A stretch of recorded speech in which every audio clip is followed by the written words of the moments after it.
Residents turn out to support a plan that will help reduce algae blooms in Hamlin Pond. Sonar could be a solution to invasive hydrilla in another Marston's Mills pond.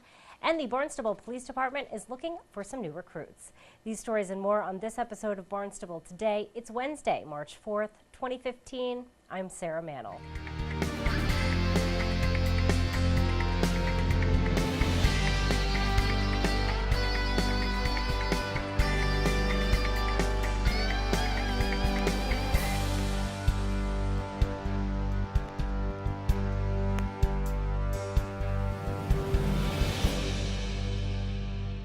The town of Barnstable hopes an alum treatment will help reduce the algae blooms in Hamlin Pond in Marston's Mills.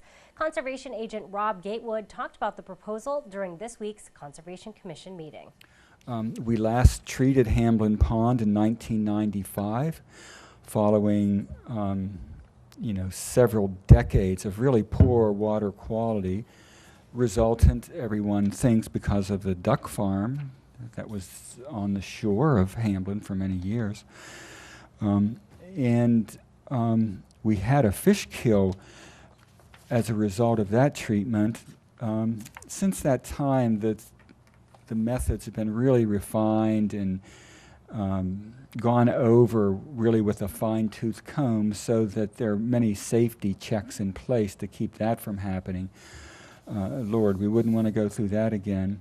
But even though it was a difficult process, the result of the alum treatment was hands down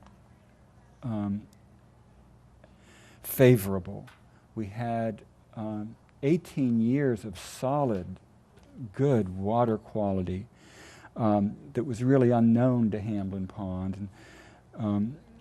So we went from being a really polluted pond with nutrients and algae to what in recent days has been like the best trout fishery for a pond on Cape Cod. But our alum treatment started running out of gas, and we first noticed that year before last, and you all have this picture of the side-by-side ponds. Then last summer, which we know we were probably closed to swimming more often there at the town beach than we were open to swimming because of the blue-green algae. So we think it's time to do this again in Hamlin. Marston's Mills resident Patrick Secara was one of several residents that urged the commission to support the alum treatment. I'm retired, I'm an avid trout fisherman, and I fish the pond about 80 days a year. And I'd just like to offer my observation from being on the pond that often. When we moved here in 2011, again, I fished the pond about 80 days a year. The water quality was excellent. I saw no evidence of any kind of an algae bloom. 2012 was similar. 2013, in July, was when I observed the first evidence of an algae bloom. It wasn't as severe as last year, and it didn't require closure of the town beach. It did reduce the visibility or the water clarity such that when I'm wading the pond, I was unable to see the bottom for about 2 to 3 weeks during July. Last year, it was noticeably more severe. And of course, it was severe enough to close the town beach. And the water clarity was such that when I was wading in 4 to 5 feet of water, I couldn't see the bottom at all. There was about 3 feet of depth that I could see. So it's obviously happened, in my view, in the last couple of years. And when the water temperature reached about in the high 70s into the 80s in July, that's when the worst of the algae bloom occurred. And it occurred most of July into August. And it was very severe. I saw no evidence of fish kills. The fishing did noticeably get poorer during that period of time, but it always does when the water temperature is that warm anyway, so there's really nothing I can conclude from that.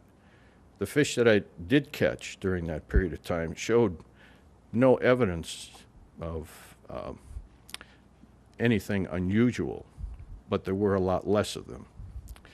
But I did notice that last year it was extremely severe, and that gradient increasing in just the 2-year period that I observed was something that I would expect would just get worse if this alum treatment wasn't done. And the Conservation Commission voted to continue the item until the March 31st meeting. Gatewood says that would still allow time for the town to treat the pond this season. Another project being proposed is to use a sonar treatment in Mystic Lake and Middle Pond to control invasive hydrilla. Conservation agent Rob Gatewood described the process during this week's Conservation Commission. The Indian Ponds Association, with some assistance from the town, but with a huge effort out of the Indian Ponds Association, has tackled the invasive hydrilla problem in Mystic Lake for a number of years. And we're not meeting with hands down rapid success. The hydrilla is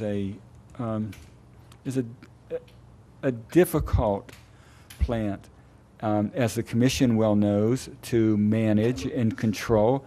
As we went through a decade of sonar treatments in Long Pond, Centerville, before we could call that work successfully completed. In this case, we want to use that same herbicide, sonar, to treat basically whole pond in Mystic Lake, and at a spattering of known hydrilla sites into Middle Pond, right near the cut. We believe that there'll still be some benthic blanketing effort and some hand pulling effort that needs to be done. That is physical control, but we believe that sonar is going to prove the effective tool for us along the same lines as Long Pond, Centerville, and so that's what we're hoping to do this year. Alex Frazee, president of Indian Ponds Association, says efforts made by the association just aren't enough. We need help.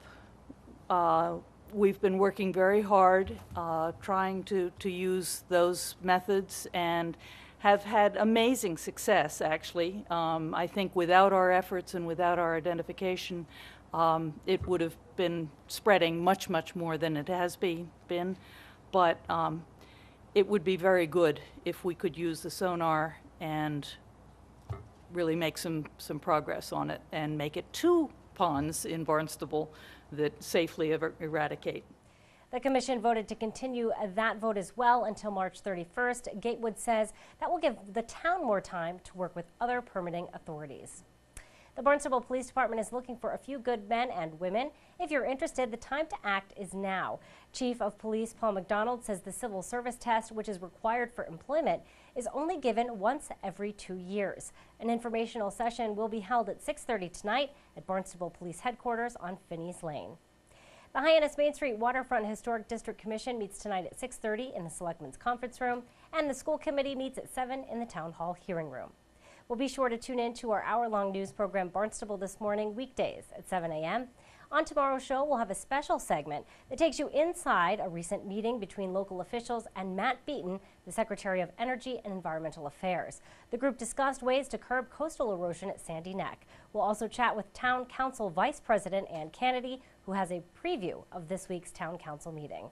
Plus, we'll have all the news and information you need. For Barnstable Today, I'm Sarah Mannel.